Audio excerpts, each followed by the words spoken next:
Welcome back, still on Signature Morning, Signature TV. This is time where we talk about another interesting discussion. All right, in Nigeria, the coal mining sector once played a pivotal role in the country's economy. Nigeria's coal industry once thrived with significant outputs and contributions to the country's industrial development. So we'll be talking about coal mining in Nigeria today. Yes, to talk about of course, the unpaid legitimate claims concerning coal and mining in Nigeria and narrowing down to Enugu. To discuss that is Engineer Hyacinth Ohagwu, retired coal miner. Good morning and welcome, Engineer. Good morning, my sister. How are you doing this morning? I think I'm good. Okay. Well, you look good. So you look good, yes, actually. you look good. Thank you very much. By God's grace. All right. Talking about coal mining, we've heard that it's been in existence, but currently it happens that we no longer hear about coal mining. Why did coal mining stop in Enugu? What is your experience, or what has been your experience in the mining sector? Thank you, my sister. Let's start with why the coal mining operations were stopped. I think that was highly political. No cogent reason for stopping the operations. No cogent reason whatsoever. It was political. So the people at the top, they knew the game they played to put a stop to them. Now, coming to my experience over the years. Well, it has not been smooth anyway, but generally speaking in Nigeria, many people take laws into their hands. But again, who checkmates them? Almost nobody. That's why we currently see a multiplicity of arrogance, neglect of rule of law and order, and so many other things. Coming to the operations actually, based on my experience, a very high percentage of similarity to what the British did to the blacks when they were managing the governance of this country. The miners were not actually properly cared for. You can ask anybody who worked there. They were not properly cared for. And these were provided in the constitution or guidelines for workers' operations. But these were overlooked. The reasons I do not know. Well, our usual selfish interest in some of us. So that's why those were neglected. Complained severally, nothing happened. Who is to be blamed? The authorities in power. Along the line, you can make your complaints. Some may get to the appropriate destinations, some may not get there. Even those of them who get to the appropriate destinations, no actions were taken, no sound actions were taken.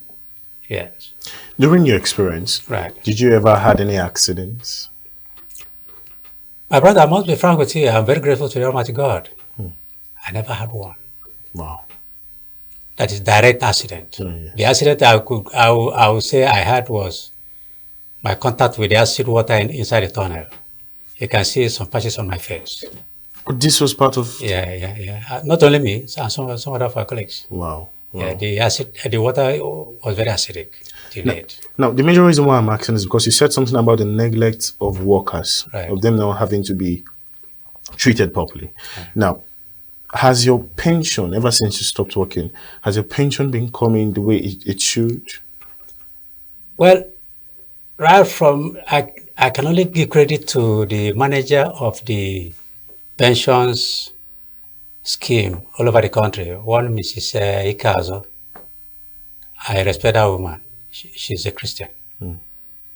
Before then and thereafter, there were a series of waves.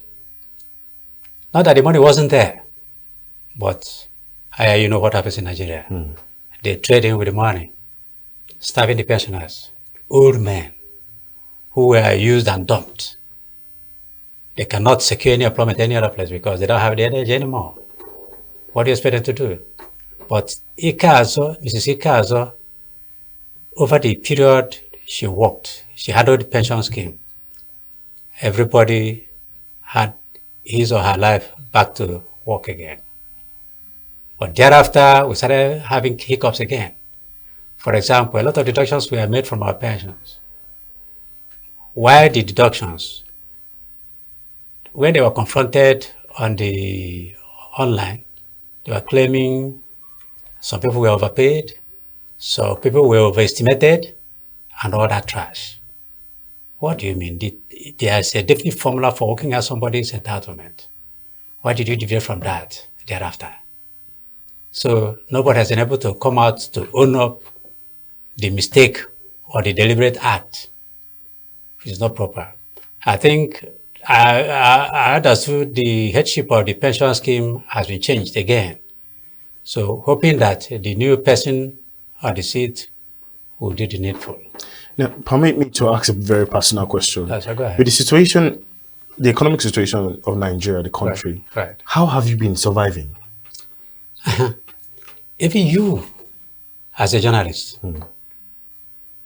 let's tell ourselves the naked truth. Even the money you take home, does it carry you through the month? To take care of your parents, your siblings, and the less privileged around you? You have a village, you have a root. Yes. There are people who are downtrodden or who are less fortunate to be wealthy. Are you able to take care of all of them? It's hard for everybody now, not to talk of. So how we survive is by God's grace. Because a lot of us were engaged in farming to make up. Yes. So legally, workers entitled to, compensation for their labor, and this includes those that were in the mining sector. You are a retired coal miner. Right. What are those legitimate payment or compensation entitled to you that we are not being paid? Basically, the pensions, allowances, like hazard allowances, leave allowances, healthcare. Healthcare, we're supposed to enjoy 100% free Medicare, but we paid for our Medicare. Like the accident you had, you literally paid for it yourself. I've been treating myself. I've been treating myself, so others. No miner since I came into the establishment ever enjoyed free Medicare, but it was enshrined in the conditions of service of the coal miners coal mining operations. Yes. Did you at any point, sue or take these people to court for... Or reports to the government? Well, it sounds funny in a way because I don't know whether you are opportunity to serve the government, whether state or federal. Definitely. While you're in service, you can't easily take them to court. Yes. You must stay out of the football pitch to be able to sue them. If you're inside the football pitch with the government, you are in for something else. It's not easy. It's never easy. All right.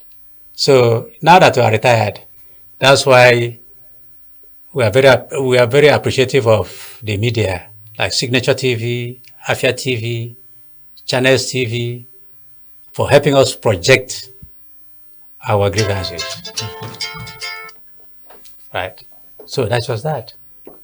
So coming down to Enugu, right. I want to understand coal mining in Enugu. Why did it stop specifically in Enugu? And what effort has the government put in place to begin to kickstart it again? I think the present administration of the state, Enugu state, I think Governor Peter Mba has good intentions to bring it back. I understand he's making some efforts to bring up the operations of coal mining. Right. Though this time, the policy hasn't come out totally, so I can't say it's directed by the state government or being leased out to private companies.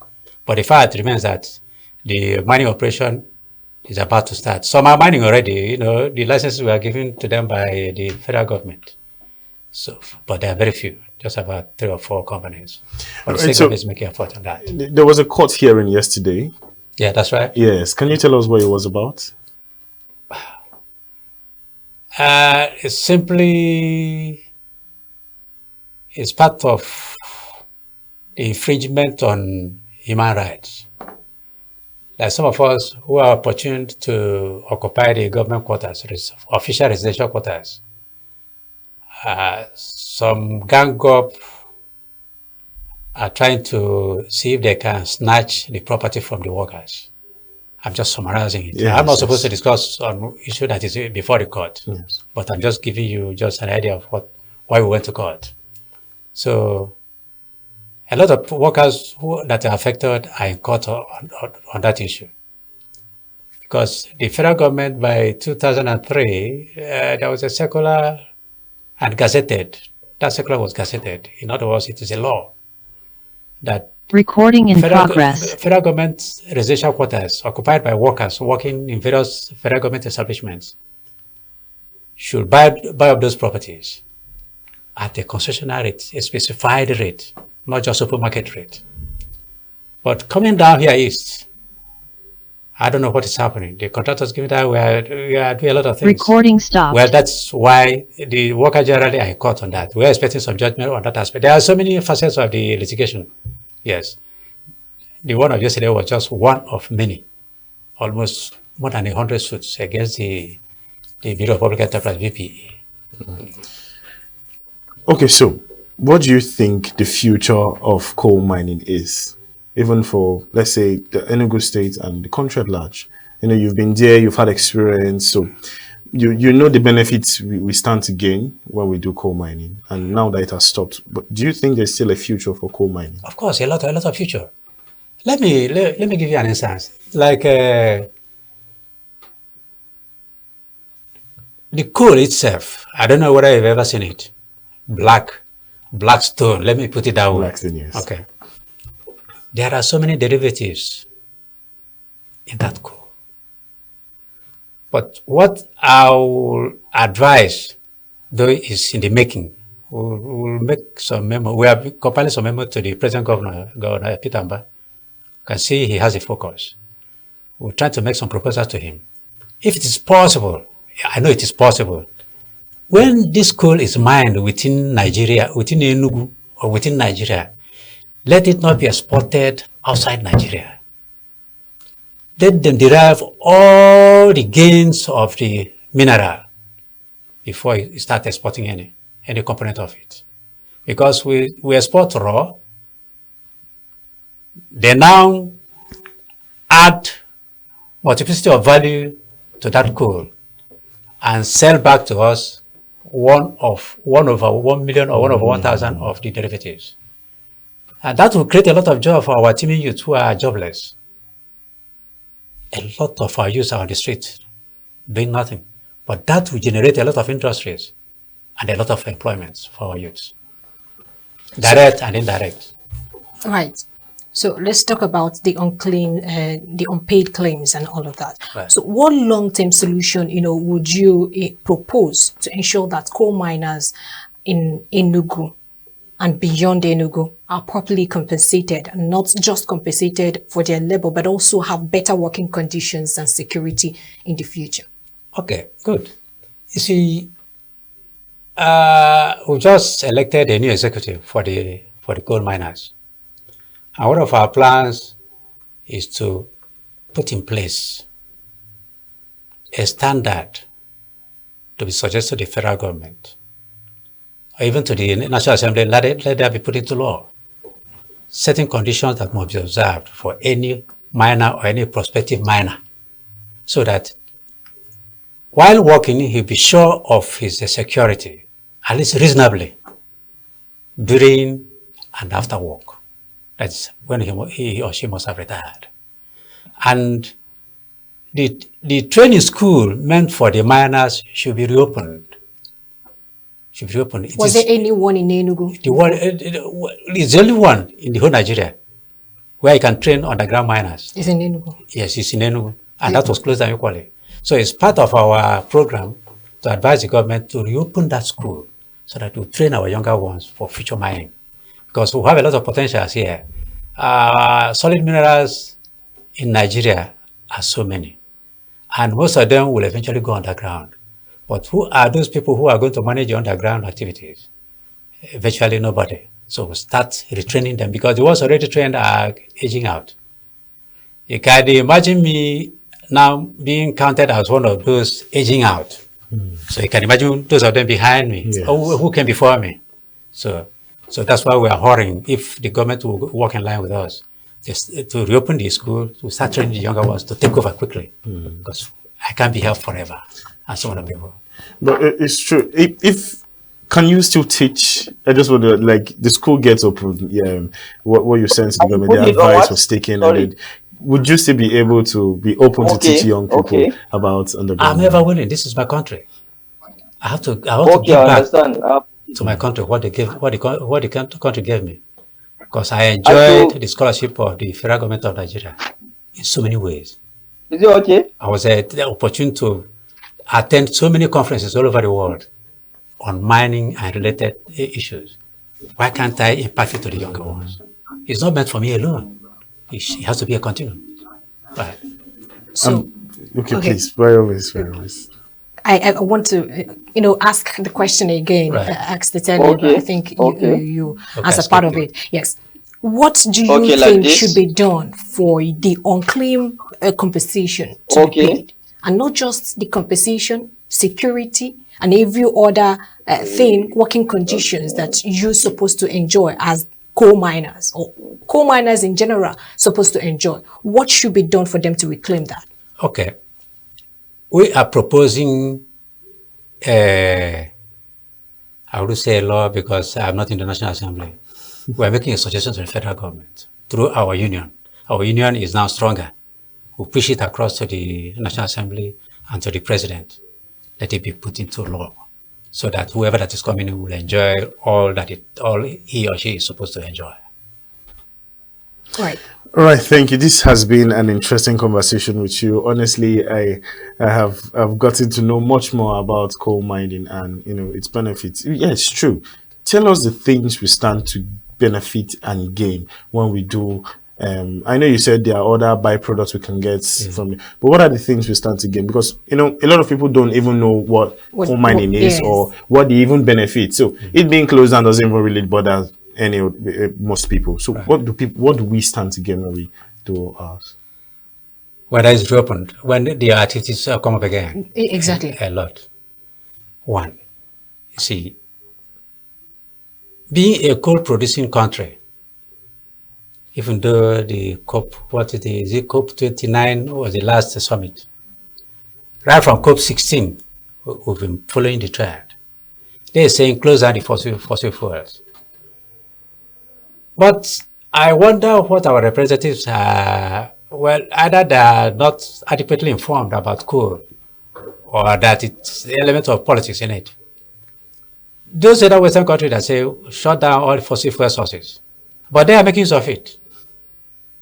Yes. Europe, America, China, they are still using coal. Just this last summit, was it 2 months ago? They're not saying, on paper, that they are bringing some amount of money to help the countries who are generating pollution from coal and all the fossil fuel to stop, so that the money will help them to cushion the effect. Well, from my own point of view as an individual, coal must be harnessed. The only thing is for them to do is to equip the scientists. There are ways to handle the pollution. What are the scientists there for? It's very easy. For example, if you crack down the coal, if you burn it raw, you see the thick smoke, which these people are complaining that it pollutes the atmosphere, the ozone layer, all the layers they can mention. I don't care. There are ways you can trap the pollution, the smoke, the dark smoke, without allowing it to get into the atmosphere. That's what scientists are for. Give them that job with pleasure, and they will come up with a solution. Let them not intimidate the black race or the less privileged countries, the third world countries, they call it. Yes. There are ways out. If you call it a duty, it is achievable. Okay. Now, this is an opportunity. This is a national TV. What do you have to say to our viewers, or to the government, to do to help? Whatever it is you want to say right now, just. Thank you very much. I think what I could say for now is let the governments or governments in power have an open-minded scheme for suggestions, criticisms that will help you grow. Because over the years, there has always been a communication gap. That's why some people say this government is not doing it, not knowing that the government hasn't even gotten the information. So they must ensure that there's a communication link, functional communication link. I repeat myself, functional communication link, Right. so that they'll be able to know what is happening and what is on ground. Okay, thank you very much, Engineer Hyacinth Ohagwu. Thank you for your time, and it's been an exclusive discussion with you. Retired coal miners, thank you very much for your time this morning. Thank you indeed. Thank I you. appreciate it. I encourage Signature TV. Well, we'll pay you back. Let me know my back now. Definitely. You've been I love doing- that doing a part. good job. Thank you. Right. All right, very we're going to much. short break, and when we come back, we'll bring you more information, of course, other discussions. You don't get anywhere.